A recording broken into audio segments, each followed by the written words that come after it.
On ne se rend compte de la valeur d'une chose que quand on la perd. Lorsqu'on sait qu'on va perdre la vie, on essaye coûte que coûte de profiter pleinement de chaque seconde qu'il nous reste à vivre.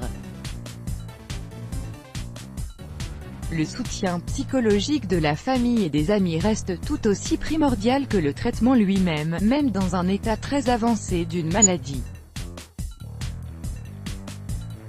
Il peut avoir une répercussion sur la vitesse de l'évolution de la maladie, dans certains cas allant parfois jusqu'à la guérison. Le patient étant écouté traverse plus facilement l'épreuve de la maladie et peut même oublier qu'il est malade. L'adolescent Stephen Vigil, âgé de 17 ans, a décidé d'apporter un soutien psychologique à sa grand-mère atteinte d'un cancer en réalisant son rêve. Une fois qu'il a su qu'il ne lui restait que quelques mois à vivre, ce jeune de Virginie a décidé de faire quelque chose de grandiose pour apporter une touche de magie dans la vie de sa mamie. La grande surprise, Stephen a une très bonne relation avec sa grand-mère, Julia Jarman, âgée de 92 ans. Il était très proche d'elle et il la décrivait comme étant sa meilleure amie. Après qu'elle ait été diagnostiquée avec le cancer du pancréas, le jeune adolescent a décidé de profiter du bal de promo de fin d'année pour préparer une surprise à sa grand-mère.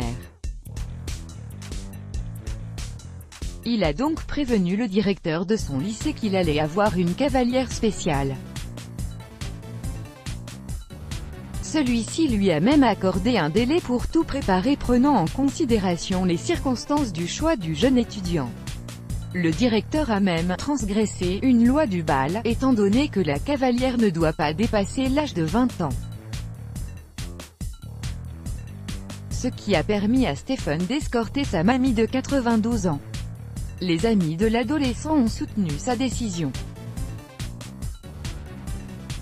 Stephen Vigil a escorté sa grand-mère Julia Jarman à la fête scolaire du lycée de Stafford à Fredericksburg, Virginie, après avoir été mis au courant qu'elle avait seulement quelques mois à vivre suite à son cancer.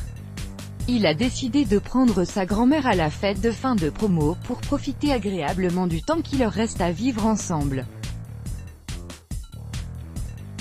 Julia Jarman, qui n'avait jamais assisté auparavant à un bal de fin d'année, était tirée à 4 épingles. Elle a porté une robe bleue pour être assortie au gilet de son petit-fils et au nœud de son papillon. Elle a aussi porté un bouquet de roses rouges. Le principal de l'école lui a donné une couronne en argent et une écharpe sur laquelle est inscrit « La reine du bal » quand elle a défilé dans la salle.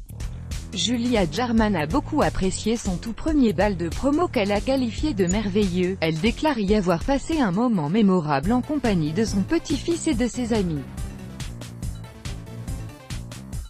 Elle y a ri, parlé avec les camarades de son petit-fils et y a pris beaucoup de plaisir.